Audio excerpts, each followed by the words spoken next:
Clock's ticking, and it's been ticking for a while now, and it's probably time to get...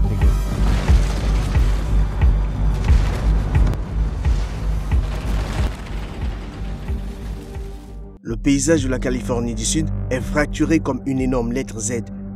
Le bras supérieur est constitué d'un réseau sinueux de fissures qui a provoqué des tremblements de terre qui ont secoué la ville de Ridgecrest. La section diagonale est une ancienne faille connue sous le nom de Garlock, qui s'étend vers l'ouest. Et le long du fond se trouve la puissante San Andreas. Les sismologues s'inquiètent depuis des années du prochain tremblement de terre massif en Californie, appelé le Big One. Cette catastrophe naturelle a même été transformée en un exercice sismique à grande échelle par une équipe d'experts de l'US Geological Survey. L'exercice, baptisé California Shakeout Scenario, simule un tremblement de terre de magnitude 7,8 frappant la faille de San Andreas en Californie du Sud, qui a longtemps été considéré comme le lieu du Big One. Il y a environ 30 millions d'années, la plaque nord-américaine a consommé la quasi-totalité de la plaque Farallon, formant ainsi la faille de San Andreas. Depuis lors, la plaque nord-américaine est entrée en collision avec la plaque pacifique le long d'une frontière appelée faille à glissement. Pour bien comprendre cette ligne et le risque qu'elle représente pour les Californiens imprudents, il faut d'abord en savoir plus sur la topographie. Alors, qu'est-ce que la ligne de faille de San Andreas? La ligne de faille de San Andreas est une faille de transformation continentale qui traverse la Californie. Elle mesure environ 1200 km de long et sert de frontière tectonique entre les plaques du Pacifique et l'Amérique du Nord. Les experts caractérisent son mouvement comme un mouvement de glissement latéral droit, ce qui implique que les deux plaques glissent doucement l'une sur l'autre horizontalement. La faille est séparée en 3 segments distincts, chacun ayant ses propres caractéristiques. Une autre différence significative entre les 3 portions est le degré variable de danger sismique. Le taux de glissement annuel entre ces lignes de faille se situe entre 20 et 35 mm. André Lawson, un professeur de l'UC Berkeley, a été le premier à découvrir en 1895. La plupart des gens pensent que la zone nord de la faille a été nommée d'après le petit lac qui s'est formé dans la vallée entre les deux plaques, appelé le lac de San Andreas. Mais les publications de Lawson parues entre 1895 et 1906 laissent entendre que c'est lui qui l'a nommé d'après la vallée adjacente de San Andreas. Lawson a déduit que cette faille s'étendait jusqu'au sud de la Californie après le tremblement de terre de San Francisco en 1906. Les experts pensent que cette grande fissure dans la croûte terrestre s'est formée il y a plus de 30 millions d'années au milieu de l'ère cénozoïque. De multiples séismes importants survenus près de la surface de la plaque ont été liés à l'action tectonique le long de cette faille. Selon la théorie tectonique, la faille de San Andreas représente la frontière de glissement entre la plaque nord du Pacifique et la plaque nord-américaine. La plaque nord du Pacifique semble glisser latéralement sur la plaque nord-américaine en direction du nord. Les 3 segments de la faille sont appelés segments nord, central et sud. La partie nord commence à Hollister et se termine à la triple jonction de Mendocino. La partie centrale s'étend à Parkfield à Hollister, tandis que le segment sud s'étend de Parkfield à la mer de Salton. Les géologues ont indiqué que les forces de compression sont générées par le mouvement sud-ouest de la plaque nord-américaine vers la plaque pacifique. Ces forces sont plus fortes à l'endroit où la faille de San Andreas a été déplacée vers l'ouest par la plaque nord-américaine. La grande majorité des Californiens vivent dans la zone entourant cette faille et dans quelques localités, les routes des citoyens sont construites directement sur celle-ci. Le BART, Bay Area Rapid Transit de San Francisco, a construit un tunnel qui traverse directement la zone de faille.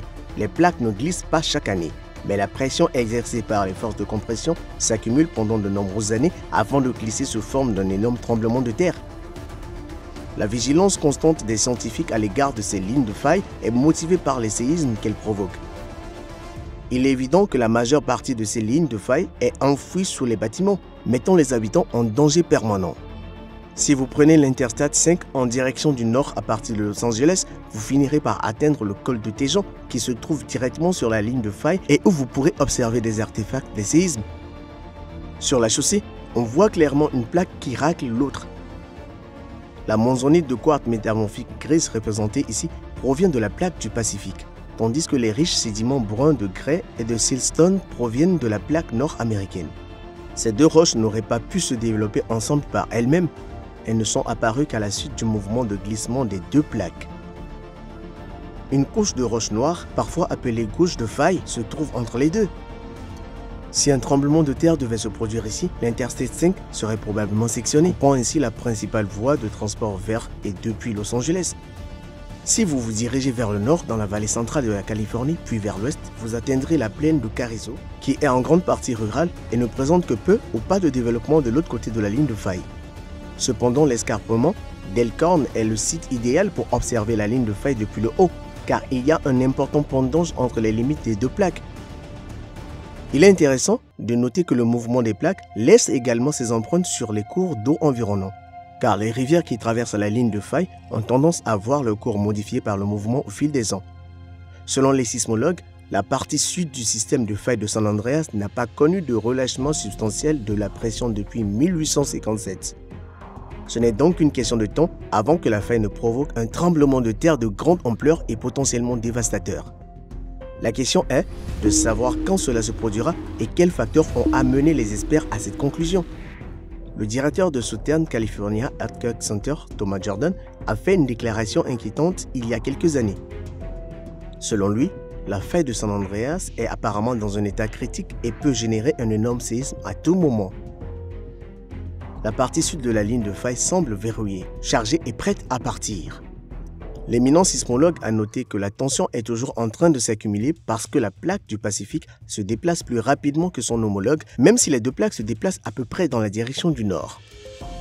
Le tremblement de terre de 1906 à San Francisco et celui de 1989 à Loma Prieta ont tous deux libéré certaines de ces pressions, bien que la partie sud de l'État ait été épargnée jusqu'à présent. Dans ces conditions, les experts s'attendent à ce qu'un grand tremblement de terre frappe bientôt la région.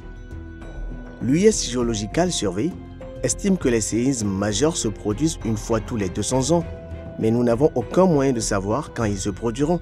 Une chose est sûre, cependant, un séisme imminent le long de la ligne de la faille de San Andreas causera des dégâts considérables. Des tremblements de terre plus importants que ce que l'on pensait jusqu'à présent sont possibles le long de la zone centrale de la faille de San Andreas. La faille se déplace lentement, selon un processus connu sous le nom de fluide sismique entre les villes de Hollister et Parkfield, libérant des contraintes sans déclencher de séismes importants. Néanmoins, des études ont montré que cette zone a pu être frappée par des séismes de forte magnitude dans le passé. Geneviève Coffey, spécialiste néo-zélandaise des tremblements de terre, affirme que les plus récentes secousses importantes sur cette section de la faille se sont produites au cours des 3 derniers millions d'années. Elle pense également que la tension qui règne ici sur la faille, bien qu'il soit peu probable qu'elle augmente au point de générer un gros tremblement de terre, pourrait servir de conduit pour les tremblements de terre qui se produisent plus au nord et au sud de la ligne de faille. S'il est difficile de déterminer avec précision le moment où le Big One se produira, les sismologues se font néanmoins un devoir de prévoir la possibilité d'un tel événement tous les 2 ans. Il y a plus de 10 ans, les sismologues ont simulé les secousses du sol le long de la moitié sud de la faille de San Andreas. Aujourd'hui, les scientifiques et les ingénieurs de l'environnement utilisent ces données pour évaluer les impacts d'un hypothétique tremblement de terre de magnitude 7,8. D'après leurs spéculations et d'autres simulations, les répercussions d'un tel séisme en Californie devraient être désastreuses. Alors, s'il y a rupture et que le grand séisme frappe la vallée de Coachella, que se passera-t-il? Pour commencer, jetons un coup d'œil à ce simulateur de tremblement de terre créé par l'Académie des sciences de Californie. Outre la faille de San Andreas, de nombreuses autres lignes de faille traversent la région côtière de la Californie, créant un réseau complexe de fractures potentiellement dangereuses, comme on peut le voir ici. Bien que la faille de Hayward, qui est presque parallèle à la ligne de faille de San Andreas, soit responsable d'une grande partie du mouvement entre les plaques, Hayward n'a pratiquement pas bougé depuis le séisme de 1869. Si une faille californienne se rompait à une distance de seulement 80 km, le tremblement de terre qui en résulterait serait environ 1/16 de la puissance du tremblement de terre de San Francisco de 1906, comme le montre cette simulation. L'ampleur des mouvements du sol dépend de facteurs tels que le type de sol, la proximité des montagnes, etc.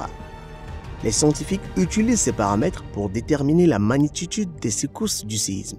Les répercussions du tremblement de terre de magnitude 9,2 qui a pris naissance sur la ligne de faille de Cascadia et s'est prolongé sur la côte pacifique sont visibles aujourd'hui.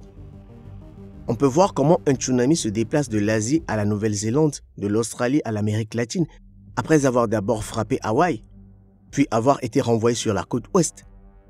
Les experts prévoient que le Big One frappera l'État avec la même force. Mais il y a 99% de chances qu'un séisme de magnitude 6,7 ou plus frappe la Californie au cours des 3 prochaines décennies. Et 46% de chances qu'il soit de magnitude 7,5 ou plus. Selon des prévisions récentes, la magnitude maximale de ces séismes imminents serait de 8 et des destructions étendues restent une possibilité réelle. Si le modèle hypothétique d'un séisme de magnitude 7,8 avec un glissement de 2 à 7 mètres est exact, les constructions enjambant la faille seront les plus touchées. Toutefois, en raison de la loi sur le zonage de la faille sismique Alquis-Priolo, peu de bâtiments sont construits dans cette zone. Ce tremblement de terre endommagera également les 90 câbles de fibre optique, 966 routes, 39 gazoducs et 141 lignes électriques qui traversent cette zone.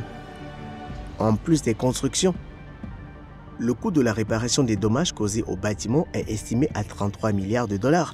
Les structures les plus récentes s'en tireront mieux que leurs homologues plus anciennes.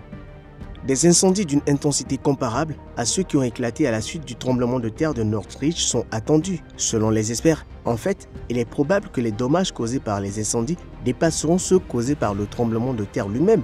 Le nombre de morts est estimé entre 1800 et 2000, selon les analystes. Il y aura des centaines d'incendies et les routes seront impraticables. Si l'approvisionnement en eau est compromis, il sera très difficile pour les pompiers d'éteindre tous les incendies. Les lignes d'eau, de gaz et d'électricité de Los Angeles seront coupées et elles ne seront pas réparées avant des mois. Le tremblement de terre laissera les nouvelles structures debout mais inhabitables. La vallée continuera d'être secouée par des tremblements au cours des prochains jours, ce qui pourrait causer davantage de dégâts. Pour ajouter de l'huile sur le feu, plusieurs experts du Pacific Northwest Seismic Network pensent que les répliques de ces séismes pourraient déclencher des tsunamis. Lorsque l'eau de ces tsunamis s'écoulera vers la terre, elle provoquera inévitablement des inondations. Non seulement les bâtiments subiront une dévastation inimaginable, mais il en sera de même pour les ponts, les lignes de chemin de fer et les autoroutes, ce qui entravera ou empêchera l'arrivée rapide de l'aide extérieure. Les dommages subis par les systèmes de transport public seront catastrophiques, et dans les semaines qui suivront la catastrophe, il est probable que les transports publics fonctionnent très peu, voire pas du tout. Les véhicules d'urgence, notamment les camions de pompiers et les ambulances, seront fortement bloqués. De nombreux experts ont clairement indiqué que les tremblements de terre dévastateurs font inévitablement partie de la vie en Californie et que le mieux que les habitants puissent faire est de s'y préparer. Combien de temps pensez-vous qu'il faudra avant que la faille de San Andreas ne se rompe et ne provoque un tremblement de terre dévastateur en Californie? Faites-nous part de vos réflexions dans les commentaires ci-dessous.